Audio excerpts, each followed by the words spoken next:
आज हम बात करेंगे लद्दाख के संघर्ष, संस्कृति और एक ऐसे महान व्यक्ति के बारे में जो हाल ही में देशद्रोही बन चुके हैं। ये मेरा कहना नहीं है, आप इस वीडियो में देखिए। जब चीन घुस आता है तो लद्दाख के लोग जान देकर रोकते हैं, मगर अब अगर भारत सरकार हमारे लिए कुछ नहीं कर रहा है तो अगली बार वो आए तो हम उनको रास्ता दिखाएंगे, हम रोकेंगे नहीं, हम जान क्यों दे। भाई साहब, ये वीडियो देखने के बाद तो प्रूफ हो जाता है कि ये व्यक्ति देशद्रोही है। इस देशद्रोही का नाम है सोनम वांगचुक और मैंने जो अभी ये वीडियो क्लिप चलाई है ये एडिटेड है और अब आप देखिए रियल वीडियो। और यहाँ के एक फेमस कॉमेडियन है जिन्होंने कहा कि जब चीन घुस आता है तो लद्दाख के लोग जान देकर रोकते हैं, मगर अब अगर भारत सरकार हमारे लिए कुछ नहीं कर रहा है तो अगली बार वो आए तो हम उनको रास्ता दिखाएंगे, हम रोकेंगे नहीं, हम जान क्यों दे। और लद्दाख के लोग हर बार की तरह भारत की रक्षा करते रहेंगे, सैनिकों की तरह। जय हिंद, जय भारत। इसमें साफ पता चलता है कि सोनम वांगचुक ने ये बात नहीं कही है। ये बात वहाँ के कॉमेडियन के द्वारा बोली गई थी, जिसको बाद में कंफर्म करने के लिए पुलिस ने उस कॉमेडियन से बातचीत की। 26 सितंबर 2025 को 12:30 बजे लगभग पुलिस की एक टीम सोनम वांगचुक के घर पहुंचती है। बिना किसी कोर्ट ऑर्डर के उनके घर की तलाशी ली जाती है और उनके फोन को सीज कर लिया जाता है। उसके बाद उन्हें अरेस्ट करके जोधपुर ले जाया जाता है। उन्हें एनएसए के अंडर अरेस्ट किया जाता है।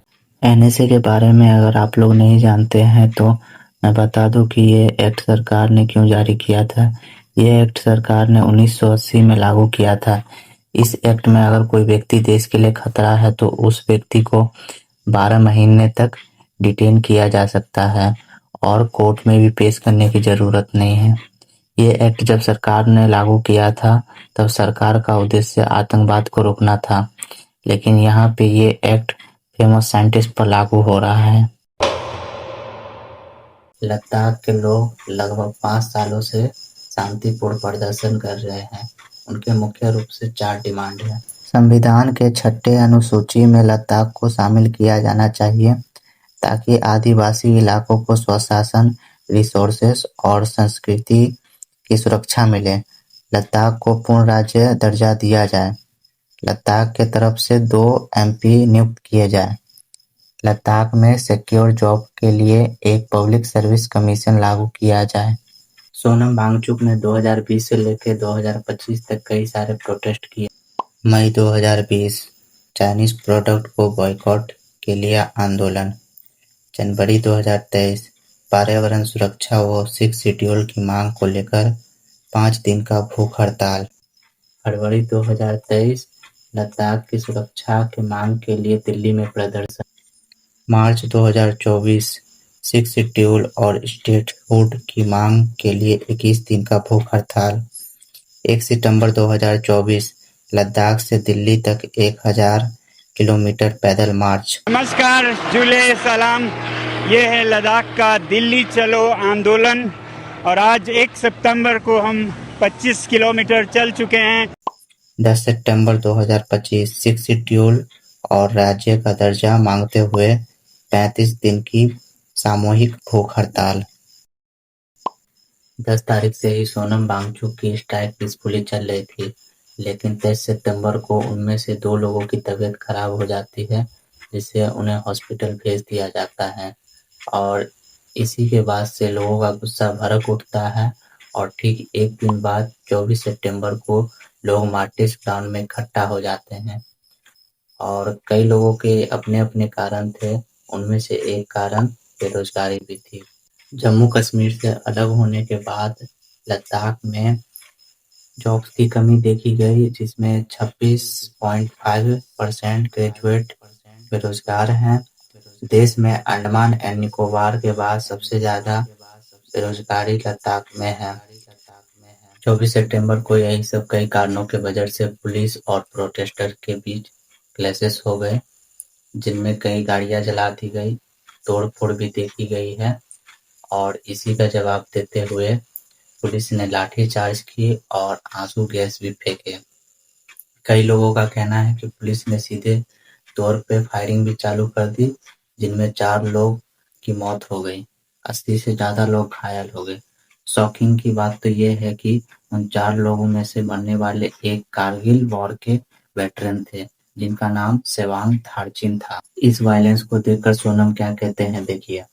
पर ये मेरे 5 साल के कोशिशों को नाकाम कर देता है। अगर हम इतने सालों से अनशन कर रहे हैं, शांति से पदयात्रा कर रहे हैं और फिर अंत में अगर हिंसा कर बैठे तो ये हमारा रास्ता नहीं है।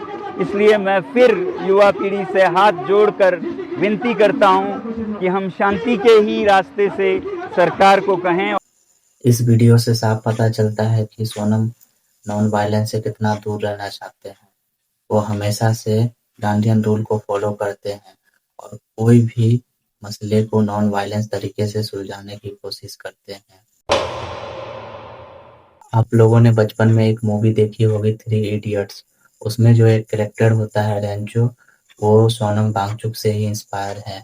1988 में सोनम वांगचुक ने एक student educational and culture movement of Ladakh stabilize किया। कहा जाता है कि यहाँ पे सिर्फ फेल स्टूडेंट को एडमिशन दिया जाता है और यहाँ पे किताबें रटाने के बजाय उनके डेवलपमेंट पे ध्यान दिया जाता है। सोनम वांगचुक खुद एक इंजीनियर है। उन्होंने जब देखा लद्दाख में पानी की कमी हो रही है तो उन्होंने आइस स्तूपा का निर्माण किया, जो पानी की कमी को दूर करने के लिए आर्टिफिशियल ग्लेशियर बनाता है। इसी तरह इन्होंने सोल्जर्स के लिए सोलर हीटेड टेंट भी बनाया है। ये सोलर हीटेड टेंट दिन में हीट कलेक्ट करते हैं और पानी के जरिए इन्हें हीट रखा जाता है। यही सोनम वांगचुक जो देश के लिए इतना कुछ करते हैं और बाद में इन्हें ही एंटी नेशनल घोषित कर दिया जाता है। ये जंग सिर्फ सोनम वांगचुक की नहीं, लद्दाख वासियों की नहीं, बल्कि पूरे भारत की है। आइए हम सब इनकी बातों को पहचानें और इनके साथ खड़े रहें। और इसी के साथ इस वीडियो को यहीं पे खत्म करते हैं। जय हिंद, जय भारत।